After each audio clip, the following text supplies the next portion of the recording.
All right, boys and girls, welcome to the Bass Kayak and Beers podcast. Again, it's your boy Armando. Today, I have a guest host and maybe a permanent fixture in the Bass Kayak and Beers. Hopefully, we'll see. We're trying out different things in paddle and fin, but Dan Perry, Dan the Man Perry, is here with me today. We still working out the details. One thing is has to get rid of that Red Sox cap and put a Chicago Cubs cap. Here. Hey man, I appreciate you let me co-host. I actually do have a Cubs hat because my parents I said, oh, give me a Chicago hat, and they didn't know it was Sox, so they got me because I don't live. Oh yeah, you told me that. Like 4 hours away, so they got me a Cubs hat. I wear it like working out in the yard and stuff like that. And I really try to mess it up. So yeah, man. Yeah. So yeah, for those out there listening, like if you heard my. To fill you in, if you haven't heard the last two episodes, so I started a diet. I'm trying to lose weight, so there's no beers until I get to the weight that I want to get into. I'm not crack open a can of beer like I used to till I get my weight down. I promised that to keep myself, in my regime, in my diet, I was gonna tell you what my weight is each week. Last week, that was the August 2nd episode. I weighed at 207. Like I said on that episode, if you missed it, this is back-to-back recording. So I'm recording this on August 1st. So I can't give you an update on my weight because we're doing two recordings in one day.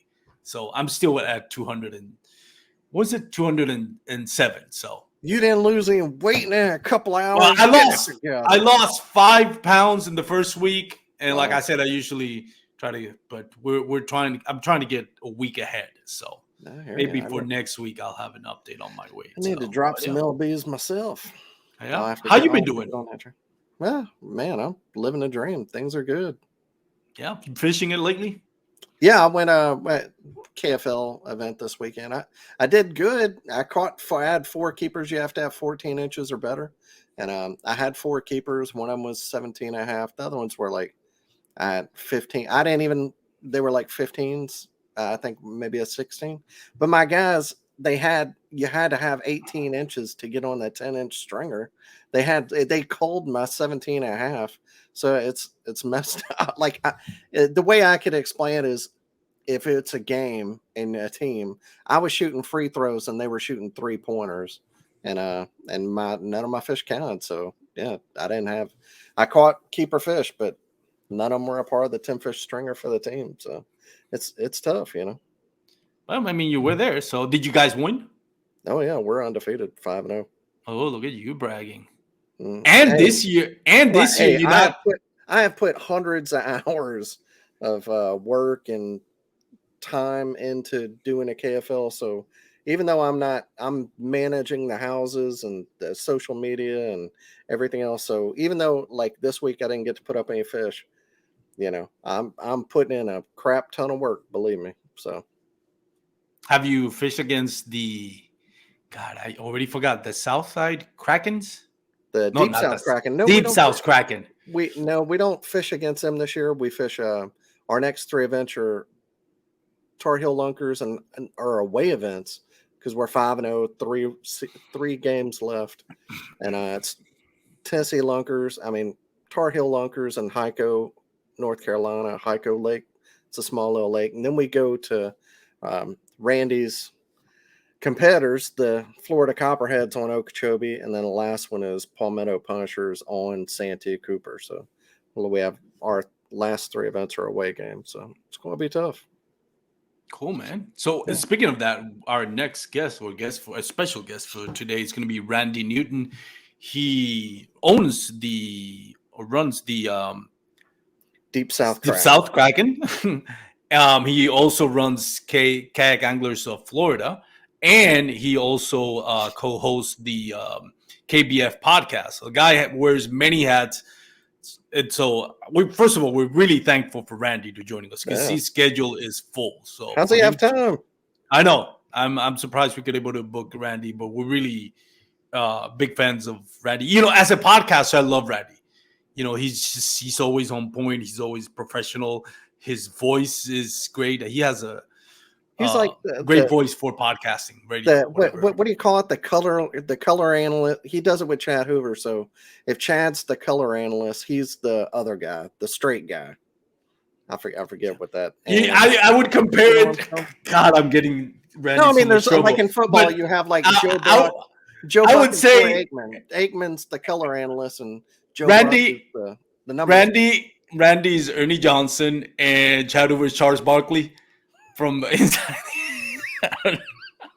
We're just playing. We're playing with bring them on, man. Let them defend themselves. Yeah, let's let him. Before we do, big thank you to our sponsor, Douglas Outdoors. Go to douglasoutdoors.com. Check out the full lineup of LRS, X Matrix, fly fishing rods. We do have to go to Waypoints commercial, and then we'll bring Randy Newton. Douglas, that's right. Randy Newton, thank you so much for joining us, man. Man, you guys are awesome. Thank you for having me. I appreciate it. Man, it's our pleasure. Yeah, so no, first off, you were talking about time. How do we do this? You know what? Literally, I have no clue how we have the time to do it. We just make it happen between scheduling and shows. I literally just got done with our show right before I came on your guys' show. So, it's all about just making that 100% availability to the anglers and being presentable. So, Randy, you know the business side of things when it comes to kayak fishing, both the community, the tournaments, the media side of things, being, wearing so many hats. How do you have free time for anything else? Like, is this your job? What do you do for a living? I'm actually a facility manager, so I control buildings down here for City Furniture. So I have 9 buildings that I take control of and make sure individuals come into the store. It's a happy, shiny place for everybody to come buy some furniture. Then I have my 4 boys that I take care of, and my amazing wife. She does a lot behind the scenes with them. And then between the fishing stuff, the mountain biking stuff, losing weight and going rucking, you name it, man. There's something that I'm kind of not involved in down here, but everything in both my wife's life and my life is all about schedules and making sure it's on paper so we can see what we have coming down the pipe, especially with boys getting older, going into school teams and stuff like that, and sports, and we make it happen. Any way we can, we make it happen. So let me ask you this, because I'm an avid mountain biker myself, or fan of it. I do it. What mountains did you mountain bike in South Florida? So we actually have a lot of levees, trails that are really, really good down here in Florida, starting from Ocala all the way down to where I'm at down here in Fort Lauderdale, and Miami Biscayne Key is one of the best ones in the state. And they're all man-made, and you still have elevations and pitches and complexity that's involved in it. But so we do a lot of mountain bike trail courses that are designed and maintained and by clubs here in the areas. We have one right here. It's Oak Mountain State Park. It's supposed to be a great one right by my house. So I obviously am not a biker. Well, come on, we got to fix that. Well, no, I'm good. The helmet would be too expensive for him, Randy. Yeah, I would literally not be. We a custom-made helmet for that big head. Yeah. It'd be like I would look like one of those little babies that have the helmet over their head. You remember the Flintstones Gatsu? Would be like the Great Gatsby, with the 2 antenna deals. There you go. Nice. That would be me. But man, that's awesome that you're even able to find time to do mountain biking. I love mountain biking. I think I got, when I moved to Texas, one of the things that I got before I discovered kayak fishing, now mountain biking is just kind of like whenever I don't have time to go kayak fishing, I'll do mountain biking, which is not a lot of time. I like videos whenever people wreck on them. I have a great video. I should find it. I have a great video just flying over the handle and landing on my side. I couldn't walk for a week. I've got a moment where my son literally thought I died because Jay Randall does it too. Another effort. It is like the most encouraging thing when your son comes up on you and goes, "Are you dead?" And you're like, "Nope, I'm good." I get your car. Can I have your bike? No.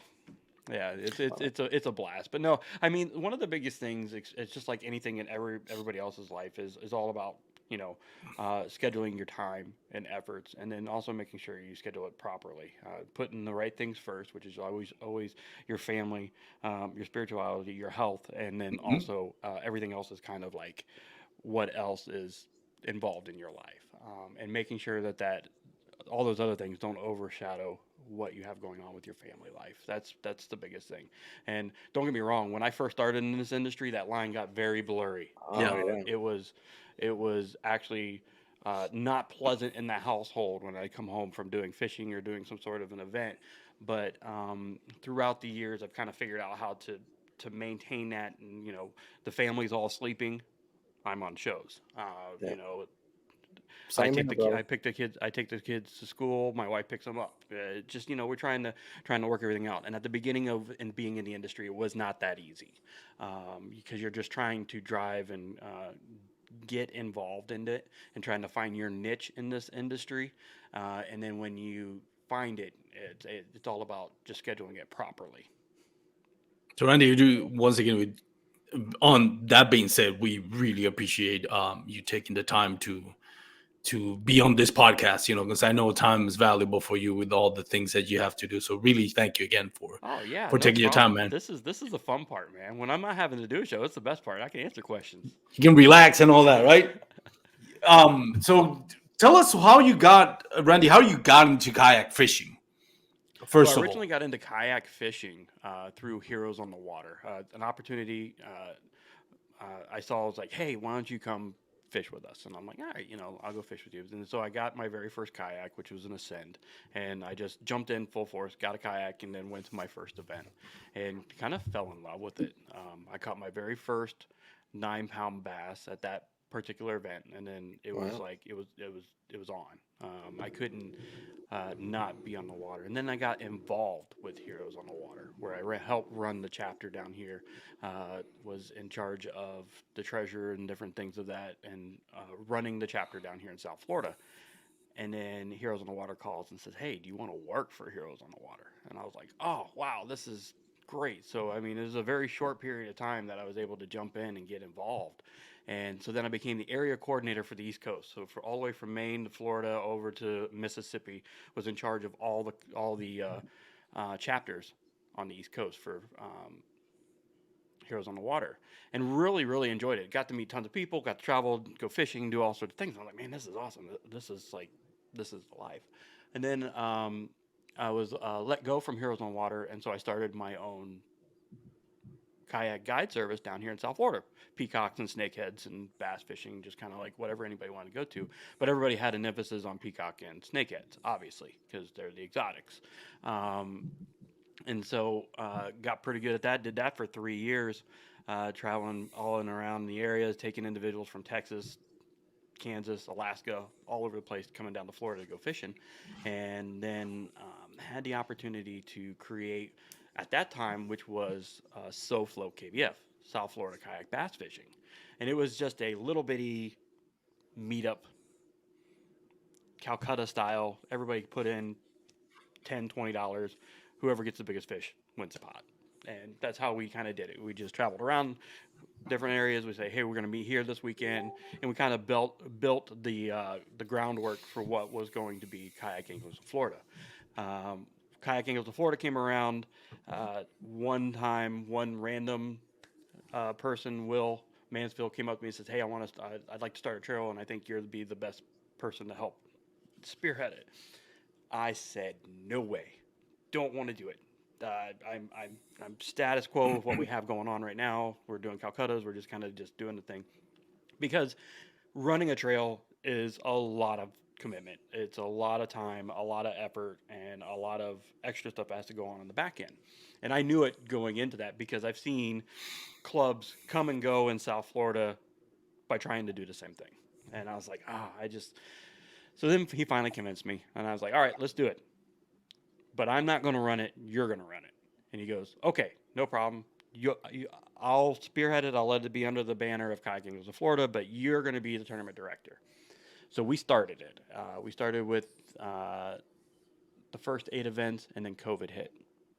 And we're like, you got to be kidding me! I can't believe we just started a trail, and then massive hysteria happens in the state, in the country, and the world. And so then he actually got a job where it pulled him out of Florida and moved him to Boston. And I was like, so then I'm stuck doing it anyway. So we figured it out. I brought on two amazing guys to help me out, Ryan and Chris Clutter, and they have been with me since the changeover. And we figured out how we're going to do this. So we were the only club in the entire country that was still running a trail series during COVID. We ran everything through the internet. We changed everything to where it was just completely social media.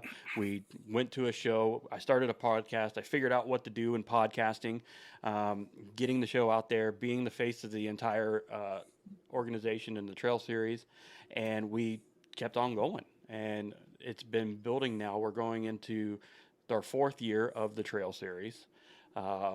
And it's still growing to this day. It's remarkable. We're actually getting ready to have our championship for this season, this month, and we're like, I can't believe it's still going. People are hopping on board now. We're getting individuals. We're getting a lot of female anglers involved in the industry coming into the club. All right, yeah, I'm really excited about that. That's kind of like one of our big things is trying to get more lady anglers involved in competition and in the industry. And then at the same time, we just launched today our brand new grassroots trail series that is going to be the KAF Try Hard Series team trail down here in Florida. And so it's the grassroots that's basically going to start hopefully feeding anglers into the KFL and having a pool of anglers see what's going on and where they're at, and if they can compare and get into the KFL and have the opportunity of already having the basic knowledge of doing that. So that's kind of like kayak anglers and what Randy does in a nutshell. Besides all the podcasting, besides all the channels and everything else that we have going on, and working with the KBF and working with Greg and doing shows for them, and being a part of as many production crews as possible to just be in the industry. It's interesting you mentioned a nutshell. That's hell of a nutshell. Well, that's me. I mean, I know. Some people will be like, that is a lot, and it is. But that's a lifetime for me. everything is all about scheduling and making it out. I mean, it's funny we say that because I just got the schedule out and started working on like August. So you start seeing like the dates start filling in, when shows are going to happen, who's going to be on where, what shows are going to be for KBF or KFL, and where I'm going to be posting those, and it's all about just planning. Definitely. It takes a lot of discipline to be that organized, and you definitely, not everyone can do it. So props to you for that comes for from the everything Marine you do. Corps, thank goodness. Yeah, I would imagine. Thanks for your service. Yeah, brother, no problem. Yes, sir. Yeah, it definitely comes from being in the Marine Corps and working in the embassies and different things like that. So that was one of the biggest catalyst to my organization, and it's probably one of the biggest reasons my wife married me, was because I'm so organized on some things. That's awesome. Dan, you had some questions that you want to throw in at Randy. Yeah, I mean, if just doing that, I guess KFL question, starting a team this year and doing a new team this year, is it kind of what you thought it would be, or has it been, just kind of what are your thoughts on it? Well, I can tell you right now, not having a winning team right now is definitely hurting us, but it's not discouraging us at one bit, because we know that you've got a growing pain. You've got to get into this league. You got to understand what you're getting into. The traveling, the getting 8 people on the same page and in the same boat to travel, to be prepared, to work, understanding how to pick lakes. We totally found out this weekend, not a good lake choice. But you learn, That's tough for y'all too, because you have 2 other teams in your region. Like we don't have that problem. Right. So, we do it is tough, but Florida has so many bodies of water that you can really pick from. And of course, everybody wants to be on Antenna Rock or things like that. And you just got to learn how to find those lakes that suit your team the best and work those teams. Like, Daniel's figured it out with their team. They've been on Neely Henry all their whole season so far, right? Yeah. Uh, you figured it out. That's your strengths. That's your team strength. That's where you're at. Boom. So we're still figuring that out, And then throughout the season, we're figuring out who's going to be staying on and who's not going to be staying on. Where do we need to start looking at for anglers to bring on for the next season? So it has been a learning experience for myself, especially being part of the KFL. There's a lot of things that can um, positively influence and negatively influence your teams, and you want to make sure that you're the team that's being the positive influence in the industry. And that's our goal as a team, is to be the one that sets forth a positive influence and kind of being a positive uh, um, role model in the entire organization. I've had my anglers sign contracts with me just Wow. to agree on where we stand as a club. We're not going to get involved in negativity and all the weird things. So I like it. we want to set a good standard for our anglers going forward. And the overall goal for me is grassroots in general. uh, create anglers, move them on, and bring them and make them become professional anglers. Hopefully, that's my biggest goal, is to always constantly mentor, train, and bring somebody up to be the next person. Whether it's going to be the next Randy Newton or the next Chad Hoover or Daniel or Armando, we want to make sure that they move up and they have the tools necessary to do so. And that's my goal, is to always encourage them to move forward, be part of teams if they can, be part of organizations, be part of the KFL or KEF, KBF, Hobie, anything, and just be a part of it, and to build them up and make more anglers successful. I'm sure it's for a team that's done well this year. I'm sure it's actually easier because I have everybody focus. Like everybody, it's easier to keep it on the rails whenever the train's going good. But Of course. whenever you're having problems, I'm sure being an owner, it's been difficult just keeping people motivated and on the same page and Well, the everything really else. the really unique thing about the KFL and being having a team in that is, in Florida, if I'm going against the Copperheads or I'm going against the Slayers or I'm going against the Donkeys, we fished all these lakes already. So Yeah. it's not like there's a new lake that's out there. Besides the fact that we picked John's Lake this week, and that kind of bit us in the rear end. But we travel I these. thought he quit anyways. No, well, I'm saying John's Lake, like John's Lake is an actual lake in Oh, Florida. That's okay. in Orlando, and it didn't pan out for us. It just happened. The Slayers came down and they whooped on us. But you know what's so Yeah. awesome is that, like, you go back and you watch that show, and you're gonna tell that all of us know each other already.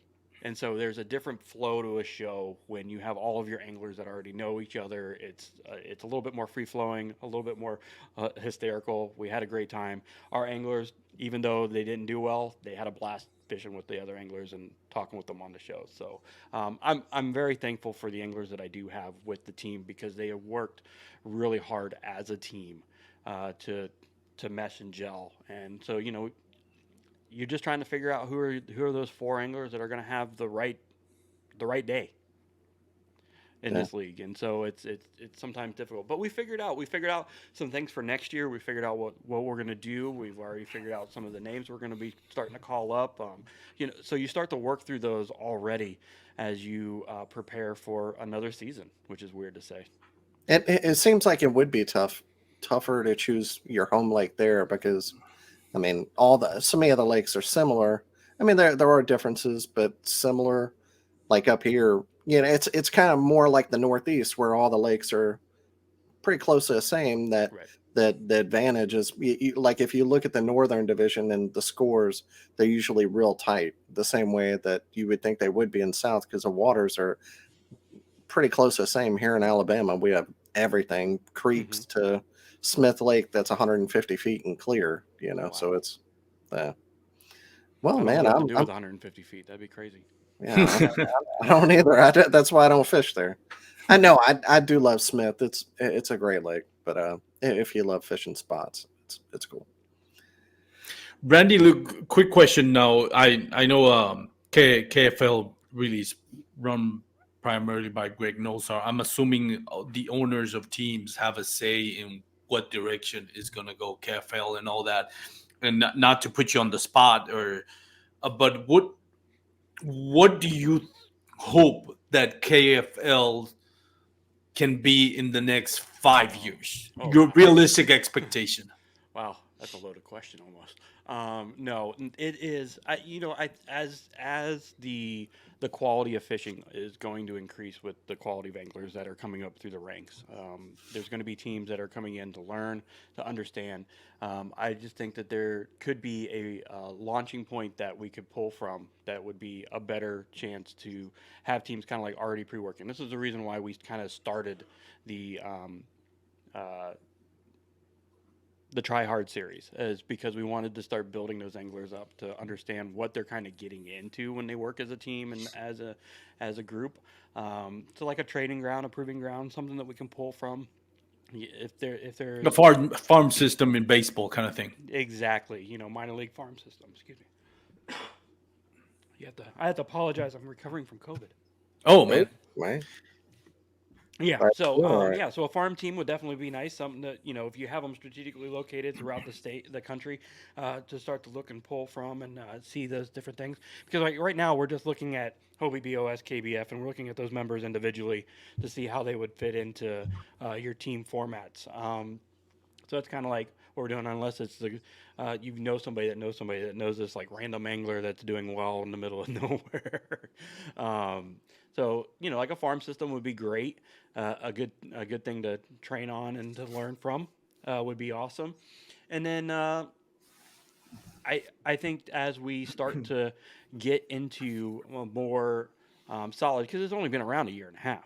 Yeah. Yeah. As we start to get more solid and we start to get a better footing underneath us, those deals are going to happen where we could possibly work on phone deals for these teams uh, as an organization to make it a little bit easier for everybody. When an owner comes in and they say, "Hey, I've got the funds to start a team and I have my members, here's your package that kind of comes with it," makes things a little bit easier. So those are all things that are their ideas that are kind of floating around there, and those are just kind of the things that I think could improve the next step and the next chapter in the KFL. There's definitely a lot of opportunities there Yeah. where like if the team and again, this is a year and a half. Like I see some people throw some arrows at KFL, and it's well, there isn't a rule for that because there's never been that thing has never come up. It's Right. it's it's such a different format.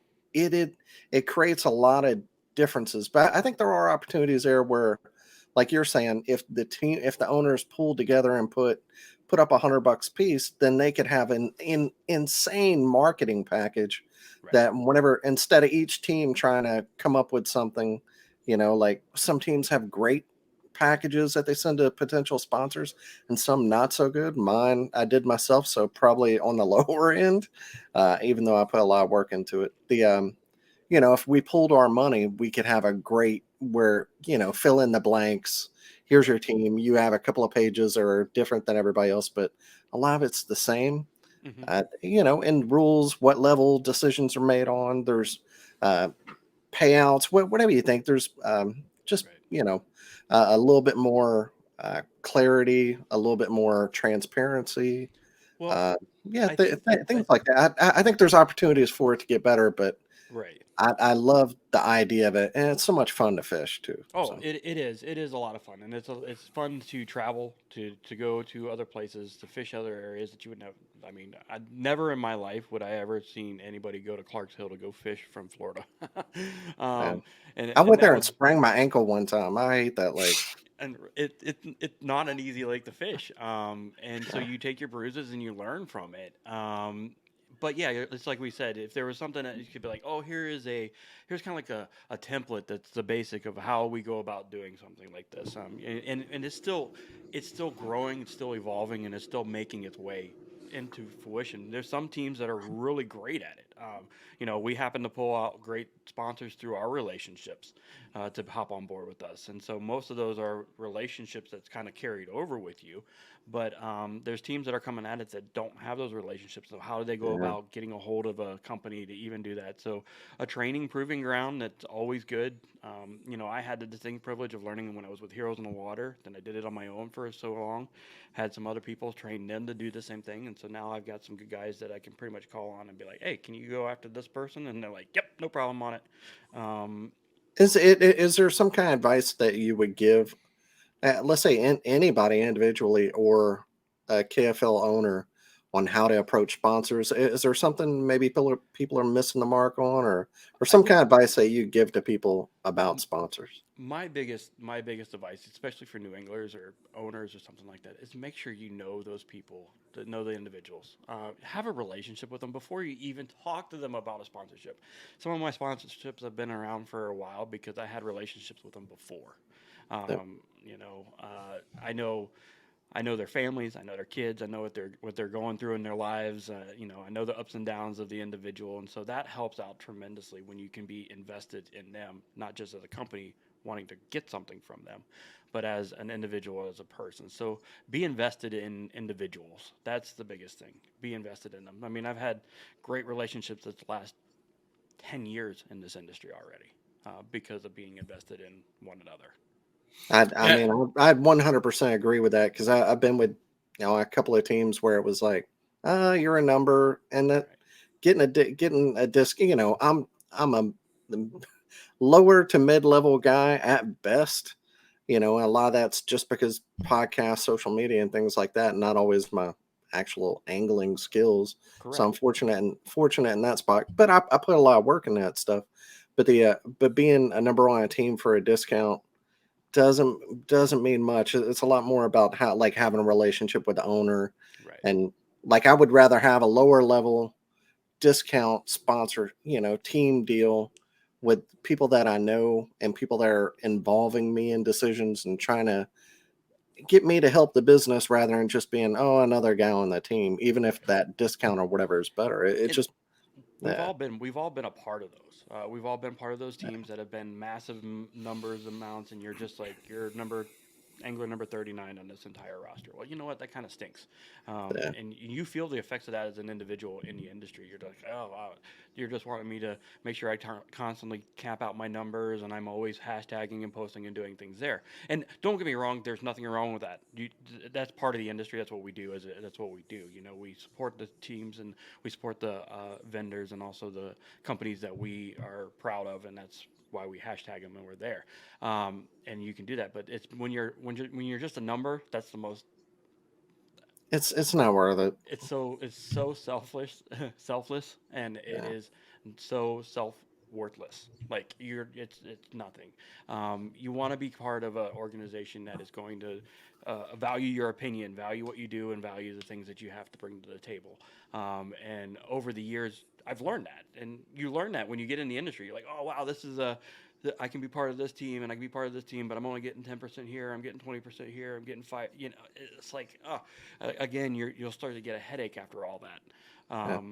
and trying to keep track of it. But uh, when you get in with an organization and you're able to understand the owner, the individuals in the sales department, the marketing department, and you can get in and have those really good, meaningful relationships, that's where it's at.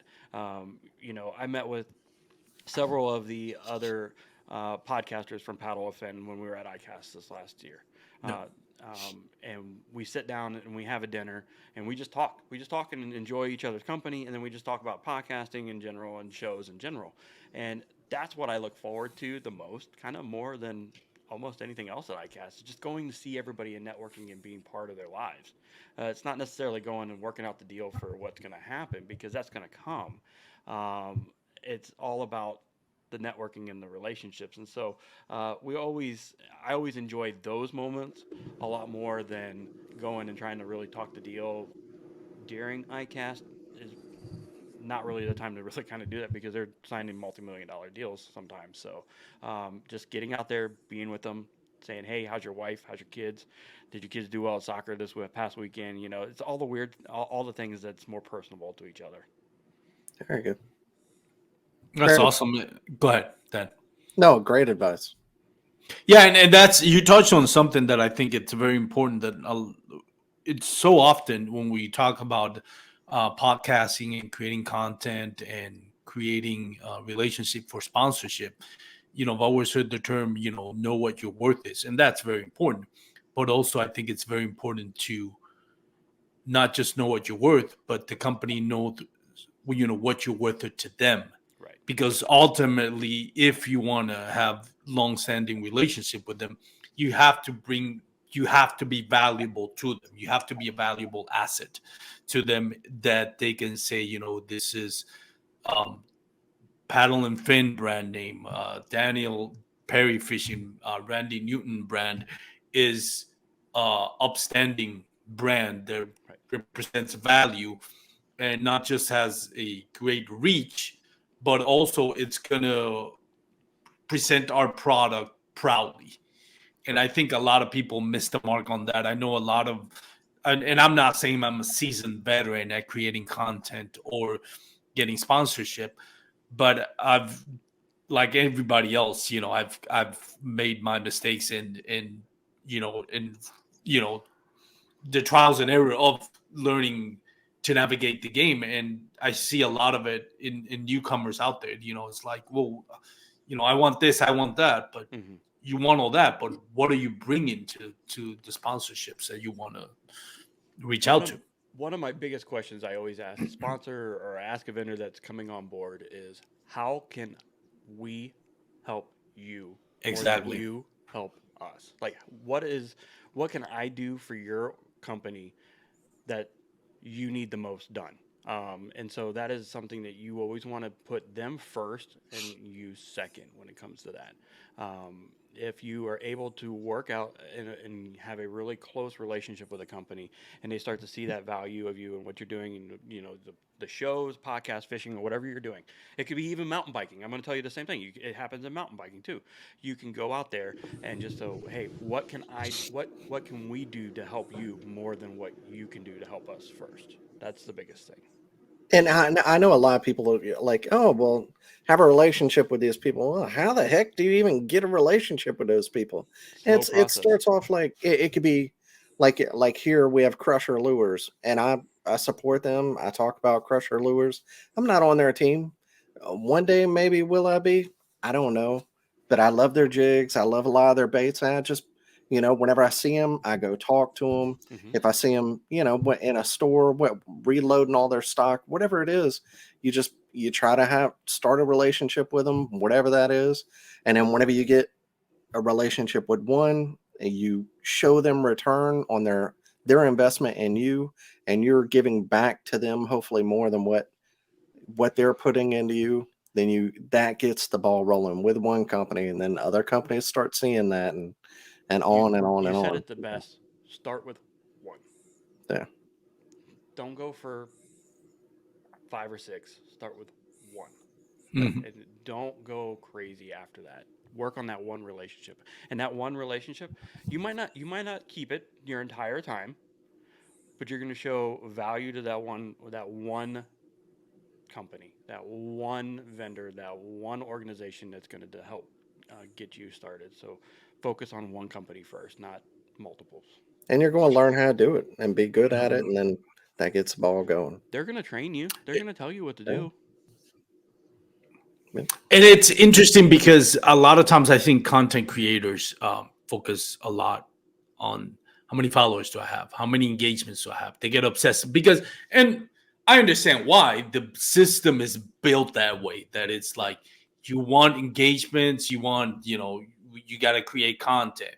And this is, we'll make you famous if you do this and do that. And all along, you're missing those one-on-one connections with companies.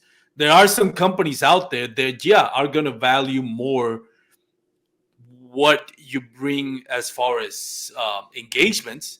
Mm-hmm. We've seen it, and I'm not criticizing. Like, I'll give you an example. And again, I'm not criticizing. Let me get that very straight. But Like Catch Co company is a company that focuses more on like what are your numbers at, right?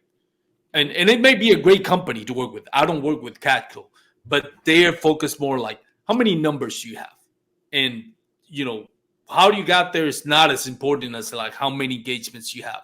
Whereas other more established companies, yeah, they value your engagement because it's they need their product to be out there, but they're also more concerned with what type of brand Right. are you putting out there. And it's one thing to put cool reels, clickbaits, and create engagements. Another Shirtless. one, yeah, and another one is to actually put fishing content that is meant to like Right. grow the community, Right. teach people how to fish, show them what the real life of fishing, kayak. It's both fishing, kayak fishing, bank fishing, the reality, and not this kind of like fake idea of what it is, or Right. and people. Each person has to make their own decisions, but I think the most important thing is to create that's more valuable than the algorithms. Because at the Right. end of the day, if a company sees you by your numbers, then guess what? You're just a number to them. Yeah, exactly, and that's what it comes down to. It's all about. I get it. Creativity, content, and the stuff that you're wanting to Yeah. get out there, and the massive amounts of posts and all that. I understand that, and that some companies they do require that. But in the long run, the company that respects your brand, respects who you are, and respects who you are as an individual, that's the company that you're going to want to be with. And that could be your first company that you ever work with. It could Yeah. be whoever it is, but it's also just like you said, Armando. It's going to be your personal choice which direction you go. Yeah. Whether you want to uphold to some values and to a personal brand and a standard of what you want to create in the industry, or if you want to be just a regular number and push the numbers like everybody else. And I think one thing in that it's very important. I see following different content creators. I see a lot of what's the word I'm looking for? A lot of like venting and complaining that Mm-hmm. they're not getting respect. And when I look about it, it's like if you're creating this type of content based on clickbait more than Right. actual fishing, you are going to get engagements, and there are going to be companies that are going to be interested in that. But you can't expect to get, you can't have your cake and eat it too. You can't get the respect of a Brian Latimer, which is a great content creator, but based really on what he actually does on the water, Right. not on extracurricular activities. Same thing for other content creators, where it's like if your whole content is based on comedy, which is fine, that's nothing wrong with it. But if that's the avenue that you watch, that's what people want to identify yourself with, then you can't complain that people don't view you Yeah. as a great fisherman, because that's not what you're showing them. Right. You know, you have to balance that out. What is the it's at the end of the day, it's your name that's out there. Correct. How do you want people to view you as? Right, and I mean over the few years of being in the industry and learning and getting to the trail series that we have, we've established that it's it's a positive community. We're not a negative community. We don't allow the negativity to top. I will call somebody out really quick on it in our club. I don't like it when people don't encourage one another to succeed or to excel in the industry. I want everybody to move forward. Is there a time for joking? Is there a time for fun? Of course Yep. there is. We're fishermen, for crying out loud. We like to have fun. But I always want to encourage the next person to always encourage the new people that are coming in. Hey, might not have done well this time. We'll always you'll do well next time by doing this and this, and I'll help you try to figure it out. It's all about what you want to do. So that in the industry, I've kind of set that standard in Florida. Like, okay, Randy's a hard nosed community positive driver. We're going to have a good trail series because of that particular reason. And you're going to see top quality in production. when it comes to a show or when it comes to doing interviews or things like that. So they've come to grown accustomed to that, and then now that's carried over into the KBF and also in the KFL. And so it's all about the person who's driving it, and it should be you. It shouldn't be somebody else driving it for you. Yeah, that's a great point.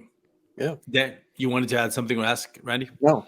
That's One thing that I wanted to ask you, Randy, you playing, having so many hats in this, like I mentioned, tournament director, content creator, speaking of KFL that, owner. I like that hat of yours, by the way. Sorry. Yeah, it's a nice hat. You can go to fishusa.com and get it if you want it. There you go.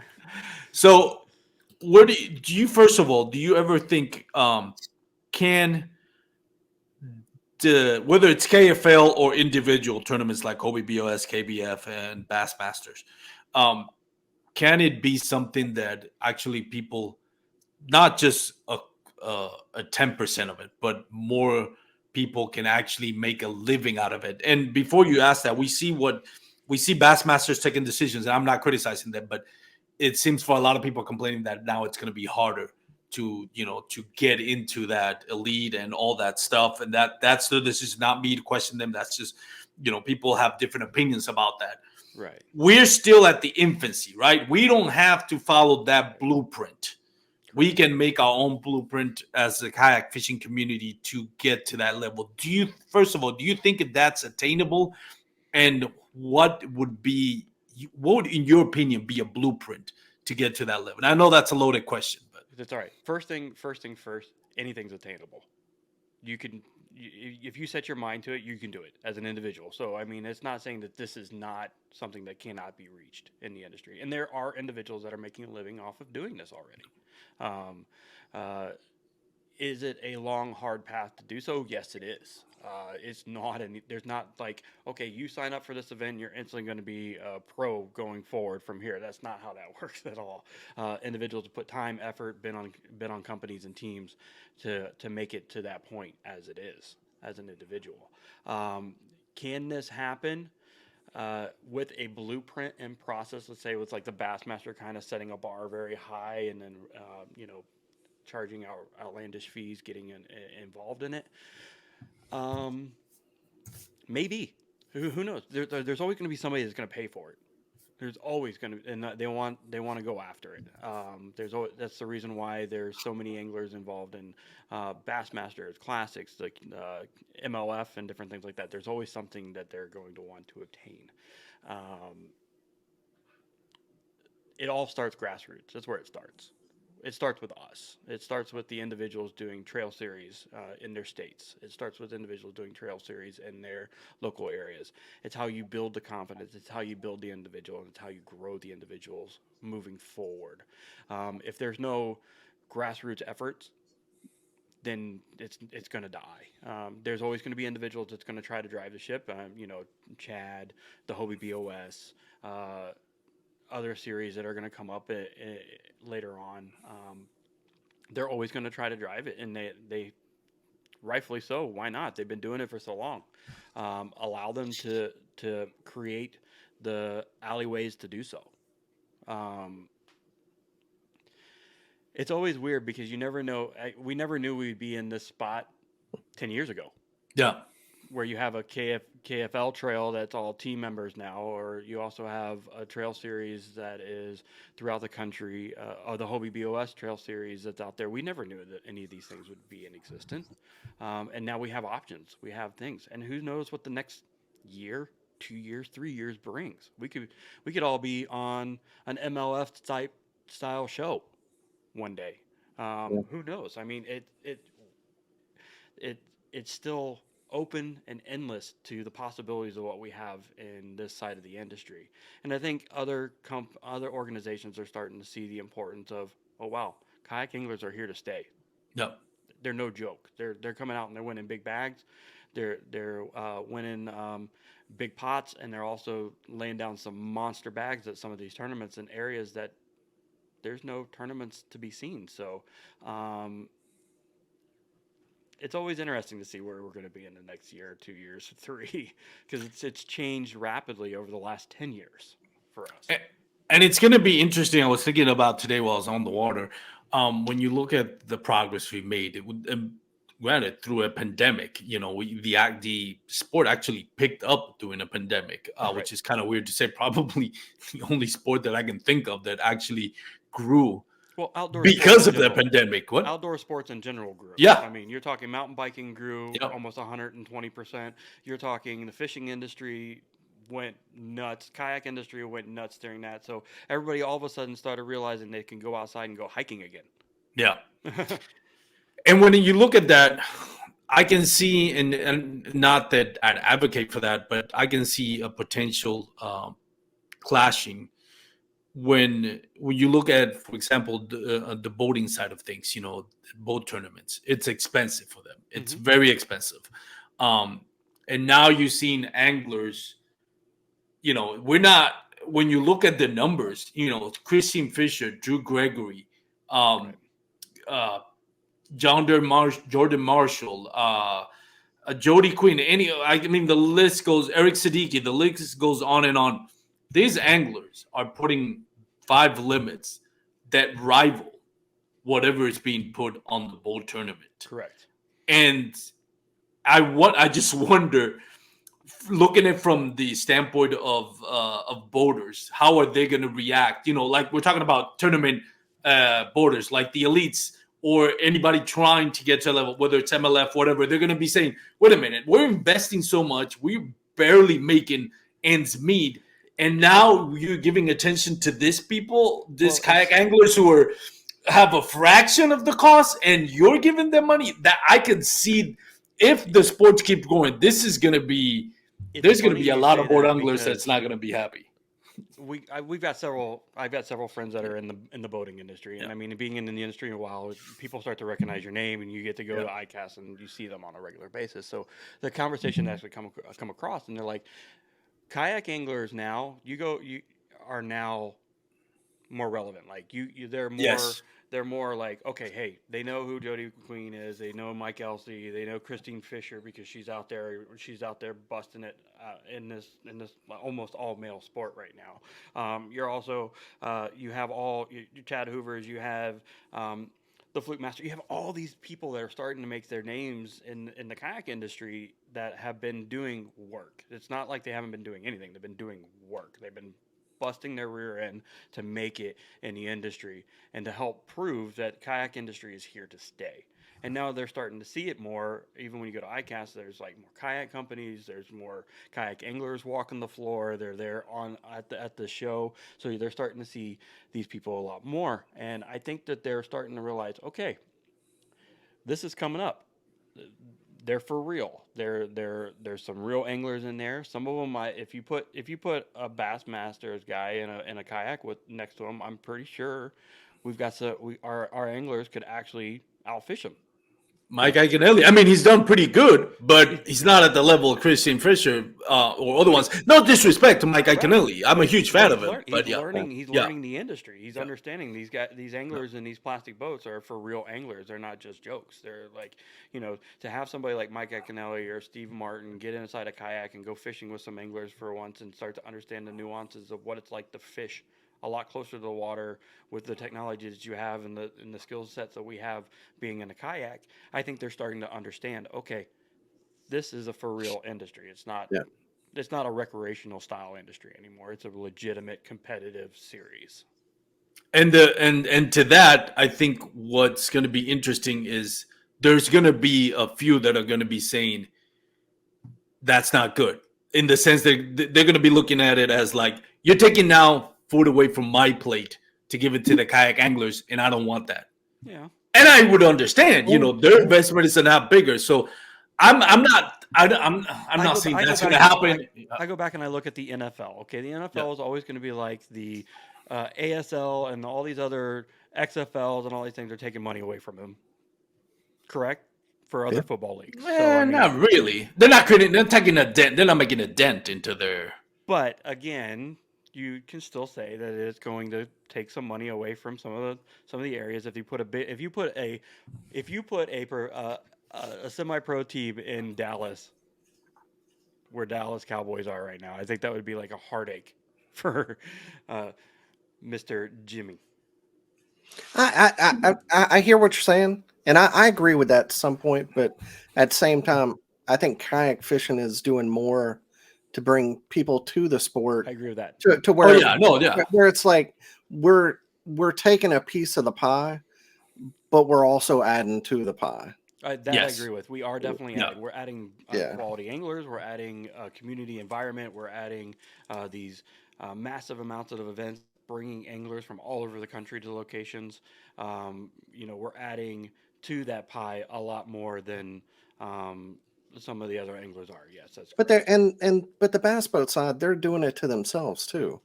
I mean, Yeah, they're pricing themselves out of it's went from an everyman sport to it's not. yeah, It's just not anymore, and they keep going that way. So they're giving us pie, like they're trying to make it a more expensive pie, and but unfortunately they're giving us slices because they don't even know they are. right.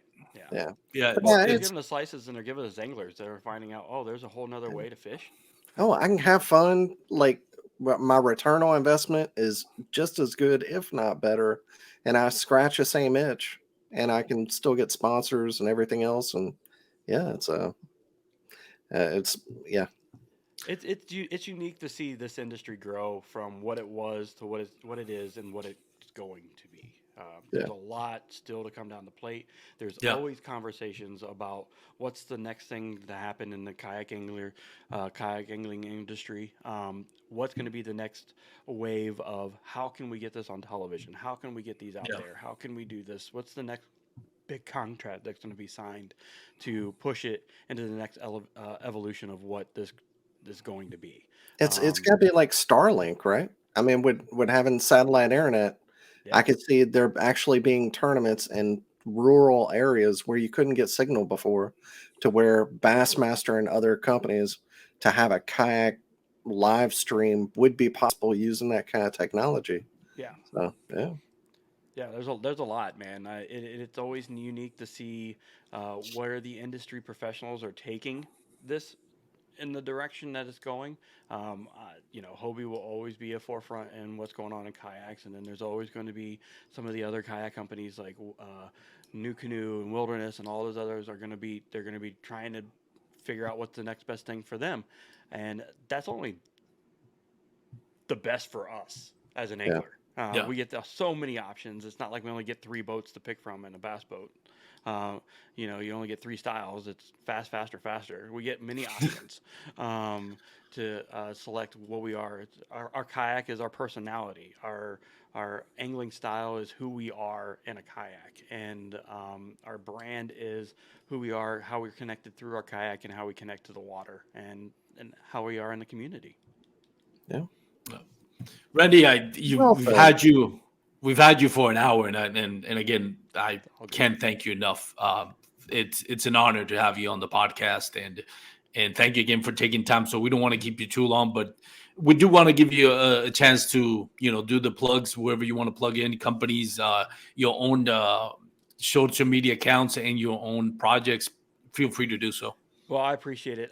Again, thank you for bringing me on. I always enjoy coming with any of the guys from Paddle and Fin. It's always a great show to be a part of. And Armando, it's nice to actually get to sit down and meet you personally on the interweb. We definitely appreciate Fish USA hopping on board with Kayak Angles of Florida, 13 Fishing, and Power Pole, our great sponsors and support group. Revital Outdoors has some of the best CBD cream out there. So if you need anything, go to Revital Outdoors. CBD cream works for real. I It, put I, some on my knee last night. Yeah. it's with me everywhere I go. So that's one of our major sponsors. And then also, if you want to catch up with us on what's going on in Florida, like I said, we have that trail series. It's getting ready to start teams down here. We have our series starts in November. So you can go to Kayak Angles of Florida on Facebook, on YouTube, all Kayak Angles of Florida all the time. There you go. Awesome. Randy, well, thank you so much, man. We'll let you go so you can, get back to your family. I know it's kind of late over there in Florida. We're at the Central Time, but again, thank you so much, and we wish you a great night. And we'll keep in touch, and looking forward to what you bring in your podcast, your teams, and everything else. Again, thank you very much, guys. I appreciate it. Daniel, Armando, have a wonderful evening, brother. Thanks, Take care, man. man. Later. Bye-bye. All right. What a great guest, Randy Newton, man. I really appreciate having him on. And I know you were the one who got Randy on. So thank you, Dan. Great guest. Yeah, for sure. Yeah. We've had him on the reel down before, and he brings it. Yeah, and a great guy. So that pretty much wraps the show for today. I mean, for everybody that made it today, it's a work in progress. Like I said, Dan is gonna be we're gonna try to bring Dan in to co-host as much as we can, hopefully permanently from on. We still have to work the kinks on the schedules and all that. And so thank you again for joining us.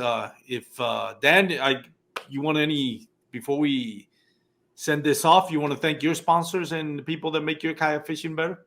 Yeah, sure. Z Pro Lithium, got on with them this year. And speaking of relationships, that's why I did it, because I was with Bino Power before, and they make absolutely great batteries. Nothing against them, but I had such a good relationship with the owner, Michael, talking to him, and smart guy, really intelligent, and a family man, and just felt like it was the right move because of that relationship deal. That's exactly why I did that.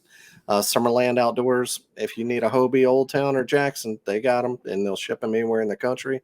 Check out Summerland Outdoors. Yak Gadget and X Zone Lures, and of course the podcast. Yeah, excellent lures. I love those soft plastics. I've been using them lately, so Yeah, they're definitely really good. Yeah, they're pretty good. All right, so that's it. If you made it this far, thank you so much for sticking around. This is Bass Kayak and Beers podcast with your hosts and co-hosts Armando and Dan.